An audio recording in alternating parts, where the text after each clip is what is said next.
사람은 돈을 벌고 또 소유하고 사용합니다. 사람이 돈을 벌고 소유하고 쓰지만 역으로 돈이 사람에게 막대한 영향을 미칩니다. 돈은 사람의 사회적인 정체성을 형성하고 사람의 인격을 형성하고 크리스천들의 경우는 그의 믿음에도 큰 영향을 미칩니다. 그러니까 돈은 단순히 삶의 수단이나 도구가 아닙니다. 돈에는 엄청난 힘이 있습니다. 그 사실을 똑바로 알아야 합니다. 돈은 사람의 사회적 정체성을 부여합니다. 돈이 많은 사람은 그 이유 하나만으로 부자라는 정체성을 갖게 됩니다. 현대사회에서 돈을 많이 버는 사람에게 능력자라는 정체성이나 성공한 사람이라는 정체성을 만들어주기도 합니다. 반대로 돈이 없는 사람은 가난한 사람이라는 정체성이 주어집니다.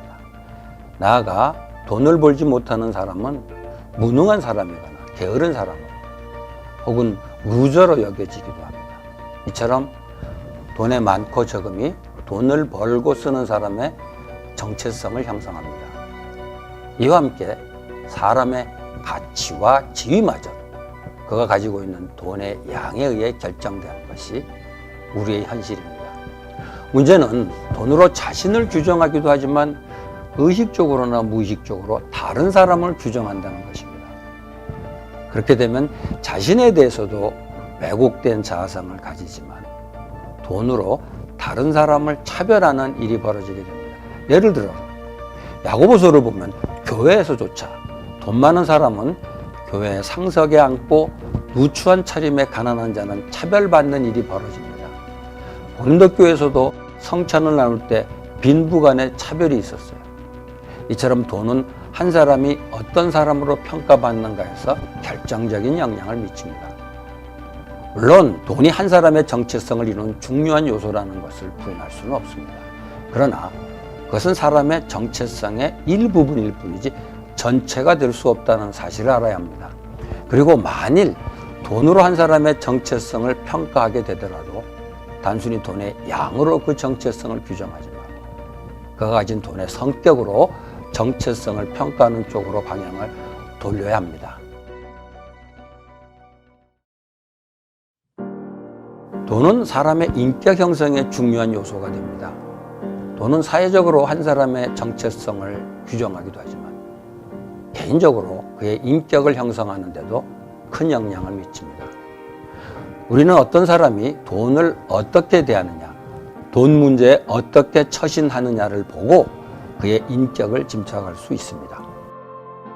누구나 돈을 좋아하지만 돈에 대한 집착의 정도는 사람마다 다릅니다. 어떤 사람은 돈에 대한 집착이 너무 강해서 탐욕스러운 사람이 되는가 하면 반대로 돈에 너무 무관심해서 책임의식을 느끼지 못하는 게으르고 무책임한 사람이 되기도 합니다. 돈이 아무리 많아도 타인을 위해 전혀 베풀지 않아서 인색한 사람이 있는가 하면 어려운 이웃을 위해 넉넉하고 후하게 베푸는 인심이 후한 사람도 있습니다. 또한 돈은 사람을 교만하게 만들곤 합니다. 모든 부자가 그런 것은 아니지만 많은 부자들이 교만한 모습을 보입니다. 그런가 하면 돈이 없어 가난하게 되면 비굴해지기 쉽습니다. 돈을 어떤 일에 어떻게 사용하느냐에 따라 그 사람의 인격이 드러나기도 합니다.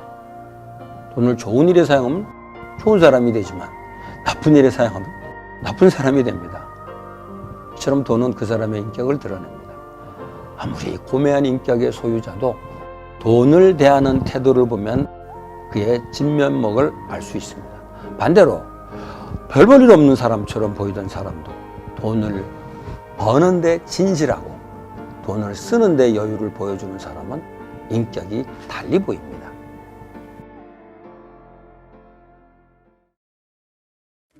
크리스찬의 경우 돈은 그의 믿음에 큰 영향을 미치기도 합니다. 돈에 대해서 심리학적인 연구를 한 사람들에 의하면 돈이 사람들의 인생 철학과 운명에 관한 태도에도 큰 영향을 미친다고 합니다. 크리스찬의 경우 돈은 믿음을 형성하는 데 결정적인 역할을 한다는 말입니다. 돈과 믿음이 깊은 관련이 있다는 말이죠. 사회에서는 사람이 돈을 얼마나 많이 갖고 있느냐를 가지고 그의 정체성을 평가하지만 주님은 크리스찬이 돈에 대해 어떻게 느끼고 있는가를 가지고 그의 믿음을 평가합니다. 바리새인은 아주 종교적인 사람들이지만 주님은 그들을 돈을 좋아하는 사람이라고 말씀하셨습니다. 그들은 겉으로는 경건하지만 속에는 돈 욕심으로 가득한 위선적인 신앙이었던 것입니다. 예수님은 부자 청년의 믿음을 돈으로 시험하셨는데요. 그는 평생 하나님 말씀대로 살았습니다. 큰 믿음이 있었습니다. 그러나 그의 믿음은 돈에 대한 사랑보다 크지 못했습니다. 그래서 그는 믿음 대신 돈을 선택했습니다. 그 바람에 그는 예수님을 따르는데 실패하고 말았습니다.